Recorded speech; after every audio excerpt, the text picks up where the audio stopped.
Assalamualaikum, selamat pagi Sobat Bung Santama.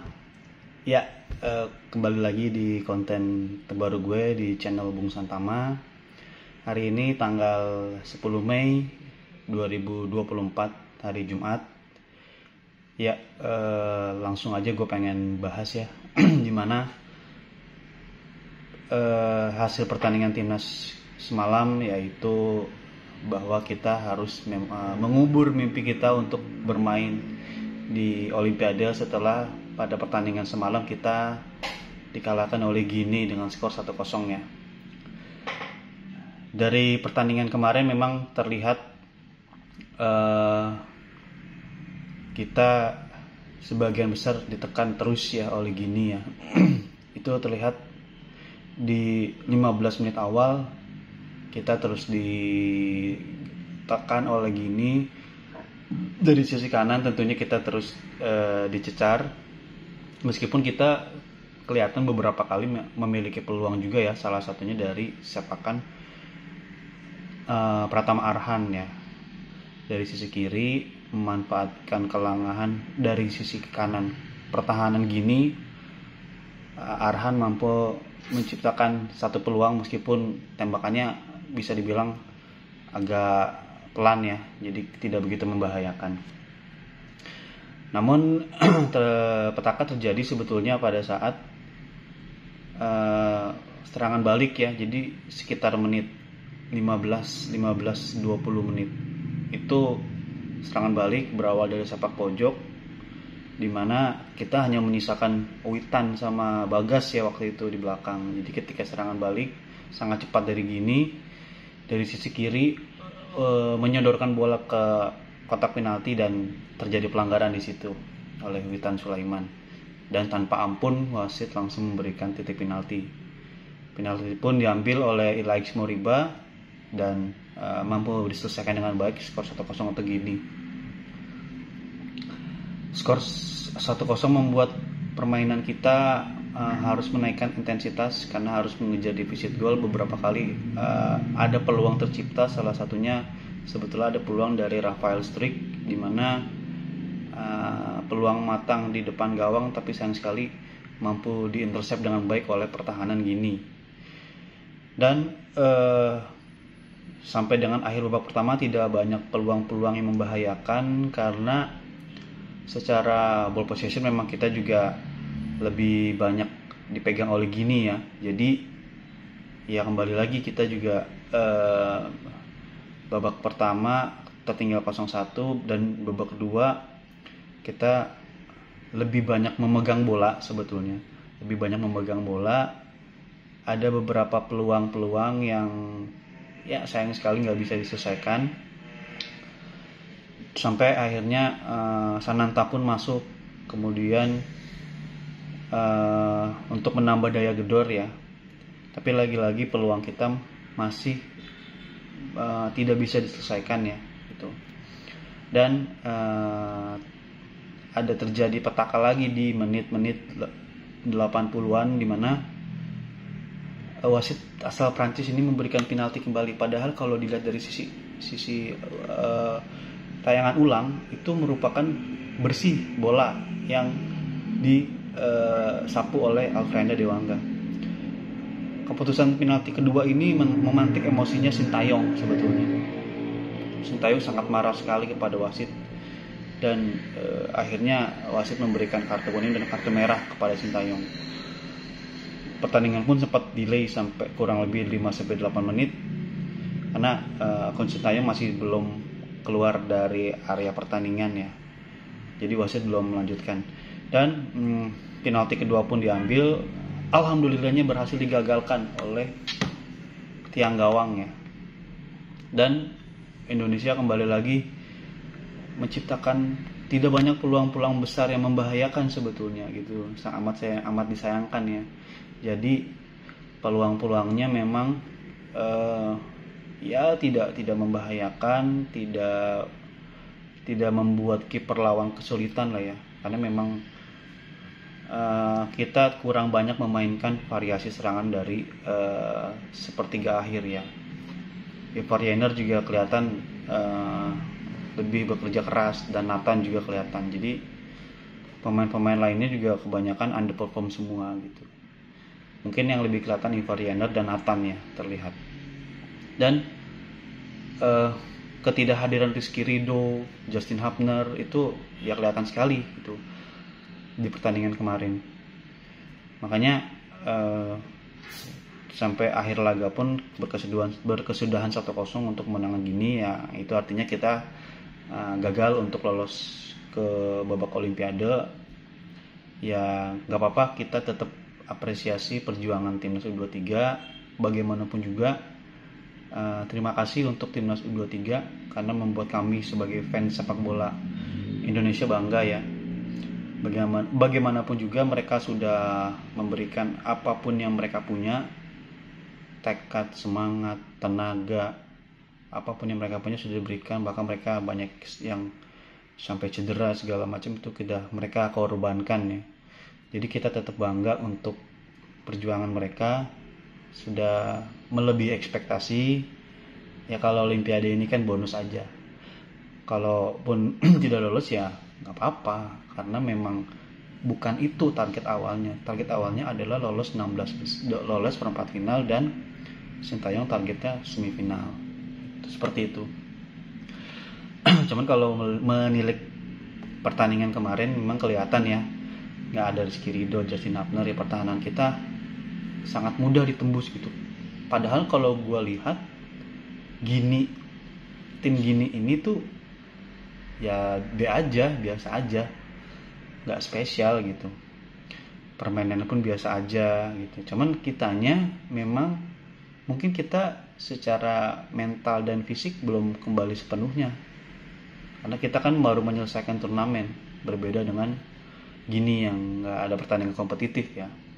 Itu kelihatan sekali, dimana ya timnas yang kita tonton kemarin tidak seenergik pada saat lawan Australia, tidak sebagus dan sebaik pada saat lawan Korsel gitu. Itu terlihat sekali gitu ya.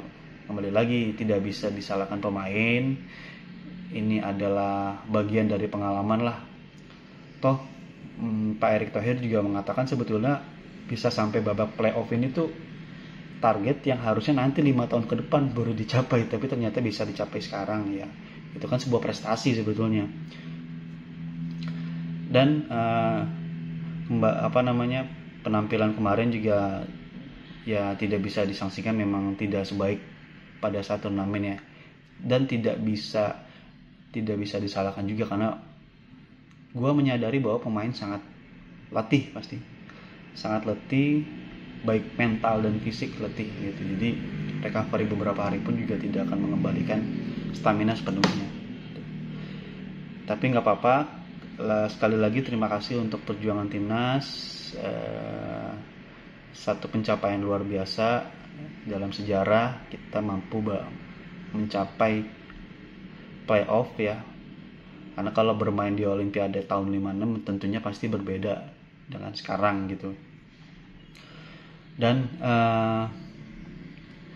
para pemain semoga nanti sehat-sehat semua, kembali ke tanah air tanpa kekurangan apapun, dan Sintayong juga bisa mengalihkan fokus untuk nanti pertandingan penting ya di lanjutan kualifikasi Piala Dunia 2026, di mana tanggal 6 dan 11 Juni bulan depan itu kita sudah ditunggu oleh Irak dan Filipina, di mana pertandingan ini sangat penting yang akan menentukan langkah kita ke stage 3 dan memastikan kita untuk dapat satu tiket apabila kita masuk ke stage 3, sama dengan kita lolos ke babak putaran final Piala Asia 2027 yang akan dimainkan di Arab Saudi.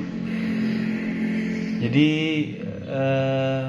ya memang ada kalinya kita harus merasakan kekalahan ya. Tentu kita bersyukur bahwa kita pernah menyaksikan pertandingan timnas dengan permainan yang enak seperti kemarin gitu. Tapi perjalanan masih panjang, karena ini adalah level usia U23 atau nanti 2026 juga akan ada lagi gitu dengan generasi berikutnya, dimana pasti akan dipersiapkan lagi, dan ini akan menjadi pengalaman terbaik untuk adik-adik kita generasi berikutnya yang memiliki mimpi bermain di Olimpiade Paris. Bermain di Olimpiade cabang sepak bola. Jadi skuad Garuda nanti akan memainkan lagi pertandingan berikutnya tanggal 6 dan 11 Juni melawan Irak dan Filipina, lanjutan kualifikasi, dan akan bermain di Stadion Gelora Utama Bung Karno ya. Untuk info jamnya belum ada info lagi dari jadwal resminya dari PSSI dan dari FIFA tentunya. Dan untuk info tiketnya sendiri juga belum ada ya, jadi harap bersabar nih yang mau merahkan GBK, harap bersabar karena memang masih belum merilis ya harga tiketnya. Ya, untuk timnas, gue pikir kita sudah cukup menikmati ya sepanjang bulan April kemarin sampai dengan puncaknya kemarin ya, menyaksikan timnas. Dan ya kalau misalnya masih ada segelintir orang yang tidak mendukung, yang mengkritik, tidak mendasar, cenderung absurd, abaikan saja.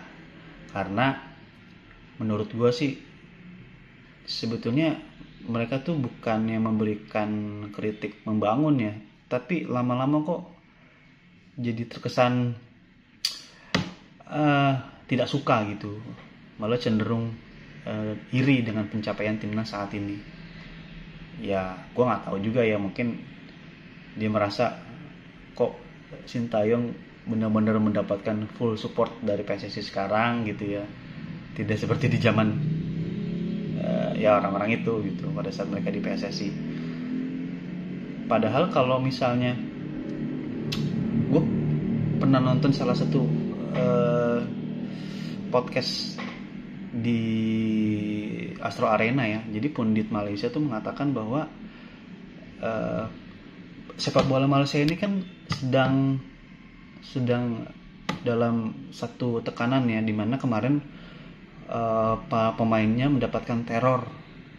Faisal, pemain timnas Malaysia itu mendapatkan teror, disiram air keras. Terus ada lagi satu pemain, gue lupa namanya, dia mobilnya dirusak. Dan yang terbaru juga ada sama mendapatkan teror kekerasan juga gitu. Nah, publik Malaysia itu memang sedang memuncak kekesalannya terhadap timnas karena kegagalannya kemarin. Tapi di satu sisi mereka sebetulnya sangat appreciate dengan pencapaian timnas Indonesia gitu. Sebagai negara serumpun, mereka bangga.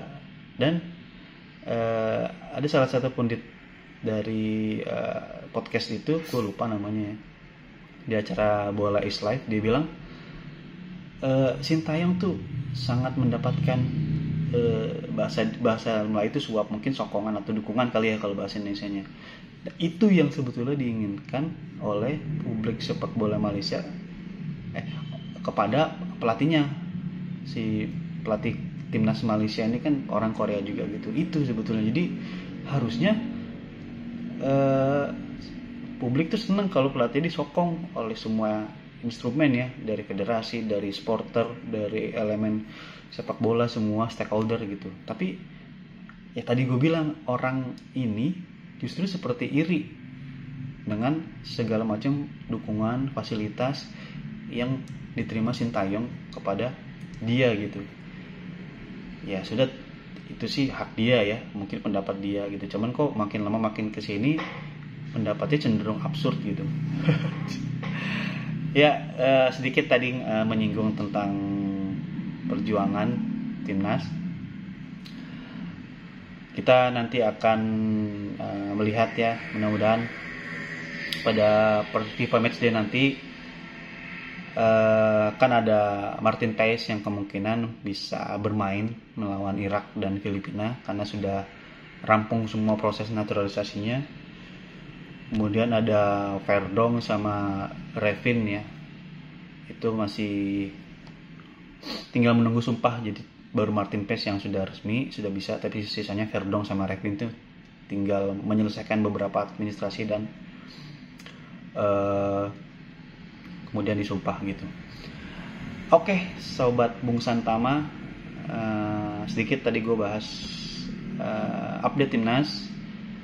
Semoga memberikan insight kepada teman-teman sobat timnas Garuda. Kembali lagi nanti di konten gue berikutnya, semoga bermanfaat. Thank you for watching. Jangan lupa di like, subscribe, dan di komen. Oke, kita ketemu lagi nanti di konten berikutnya. See ya. Assalamualaikum warahmatullahi wabarakatuh.